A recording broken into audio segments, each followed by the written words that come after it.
एक शिष्य था जो भिक्षा लेने के लिए गांव में गया और घर घर भिक्षा की मांग करने लगा।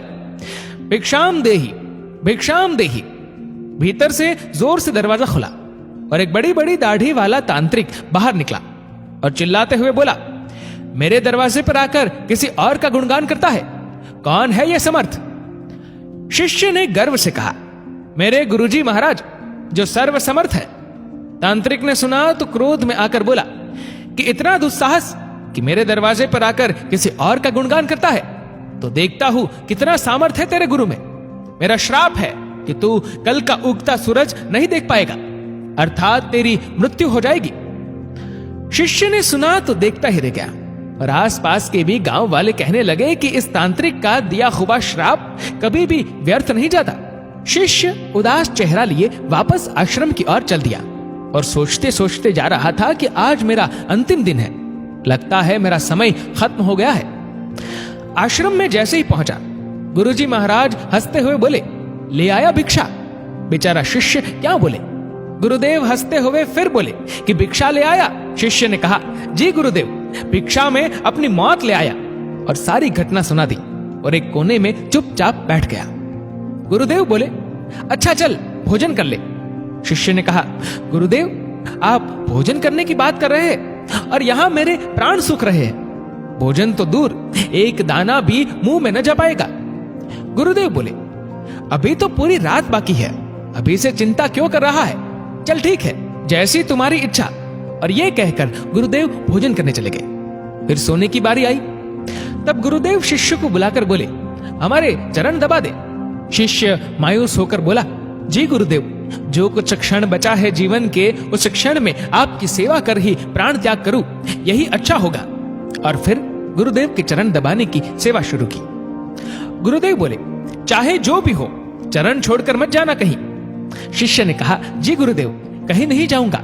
गुरुदेव ने अपने शब्दों को 3 बार दोहराए कि चरण मत छोड़ना, चाहे जो हो जाए। ये कहकर गुरुदेव सो गए। शिष्य पूरी श्रद्धा भावना से चरण दबाने लगा। रात्रि का पहला पहर बीतने को था। अब तांत्रिक अपने श्राप को पूरा करने के लिए एक देवी को भेजा जो धन से भरी थी, सोने चांदी हीरे मोती से भरी थी। शिष्य चरण दबा रहा था, तभी दरवाजे पर वो देवी प्रकट हुई और कहने लगी कि इधर आओ और ये सोने चांदी से भरा ये पात्र ले लो। शिष्य भी बोला, जी मुझे लेने में कोई परेशानी नहीं है, लेकिन क्षमा करें, मैं वहां पर आकर नहीं ले सकता हूं। अगर आपको देना ही है तो यहां पर आकर दे दीजिए। वो देवी सुनी तो कहने लगी कि नहीं नहीं, तुम्हें यहां आना होगा, देखो कितना सारा है। शिष्य बोला, नहीं, अगर देना है तो यहीं आ जाइए।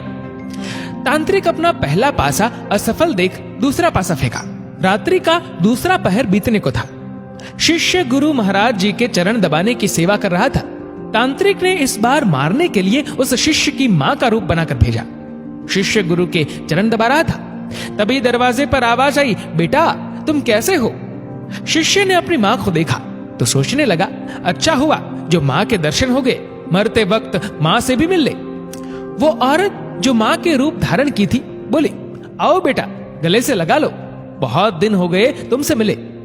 शिष्य बोला, क्षमा करना मां, लेकिन मैं वहां नहीं आ सकता क्योंकि अभी गुरु चरण की सेवा कर रहा हूं, मुझे भी आपसे गले लगना है, इसलिए आप यहीं आ जाओ।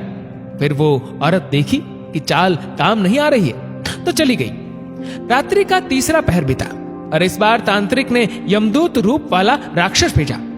राक्षस पहुंचकर शिष्य से बोला कि चल तुझे लेने आया हूं, तेरी मृत्यु आ गई है, उठ और चल। शिष्य भी जल्लाकर बोला, काल हो या महाकाल, मैं नहीं आने वाला। अगर मेरी मृत्यु आई है तो यहीं आकर ले जाओ मुझे, लेकिन गुरु के चरण नहीं छोड़ूंगा, बस। फिर राक्षस भी चला गया। सुबह हुई, चिड़िया अपनी घोंसले से निकलकर चहचहाने लगी, सूरज भी उदय हो गया। गुरुदेव महाराज जी नींद से उठे और बोले कि सुबह हो गई। शिष्य बोला, जी गुरुदेव सुबह हो गई। गुरुदेव ने कहा, अरे तुम्हारी तो मृत्यु होने वाली थी ना, तुमने ही तो कहा था कि तांत्रिक का श्राप कभी व्यर्थ नहीं जाता, लेकिन तुम तो जीवित हो।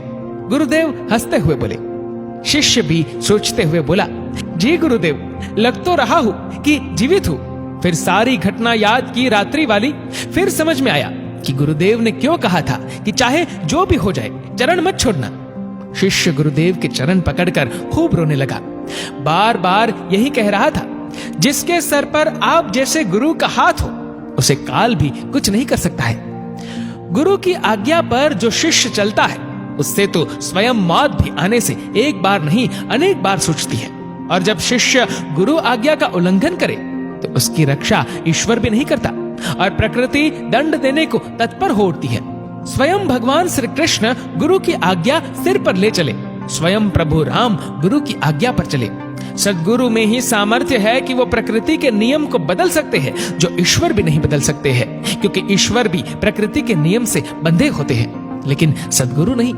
दोस्तों, इस वीडियो को लेकर आपकी क्या राय है नीचे कमेंट करके जरूर बताएगा। और अगर आपको वीडियो अच्छा लगा हो तो इस वीडियो को लाइक करेगा, शेयर करेगा ज्यादा से ज्यादा लोगों तक। और ऐसी ही और भी स्पिरिचुअल कहानियों के लिए हमारे चैनल को आज ही सब्सक्राइब करिए और हमारे फेसबुक पेज को आज ही फॉलो करें।